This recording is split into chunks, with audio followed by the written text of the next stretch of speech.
Upacara Pamarisuda Alit bertujuan menghilangkan letah atau cuntake pasca kasus pembunuhan terhadap Angelin.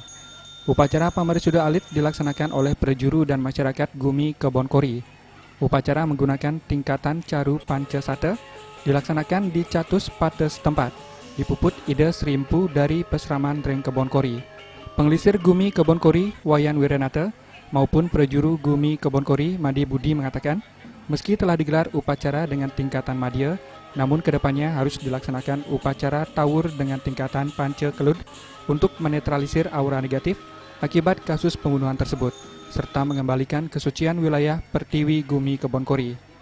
Kami berharap setelah upacara ini yang tingkatnya adalah menengah atau madya, kami berharap ada upacara tawur yang lebih tinggi, karena ini dikategorikan oleh beliau sang pemukut Karipu Baya.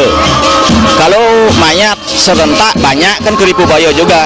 Kalau ini walaupun bertahap, kejadian berulang terus meninggal, bahkan lebih parah lagi sampai melanda mayat di wilayah kami ini, kami menyarankan biar ada upacara Pancakelut, istilahnya pecaruan yang lebih tinggi, sehingga betul-betul mengembalikan aura negatif itu menjadi positif seperti semula, normal. Kapan akan dilaksanakan? Nah, ini mediasi kami mulai Juru Malaysia, demikian juga melalui majelis terkait hubungan adat, dan kami berharap juga agar beliau menyampaikan ke Dinas Kebudayaan untuk cari yang lebih lanjut.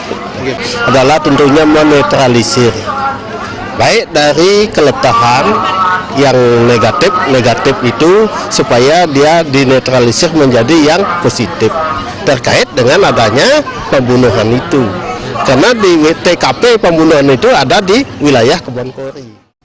Selain melaksanakan upacara di sekitar Catus Pate, sejumlah perwakilan warga melanjutkan prosesi upacara dengan melakukan persembahyangan di Pura Pesinggahan Batu Bolong yang letaknya tepat di depan rumah TKP pembunuhan Angelin.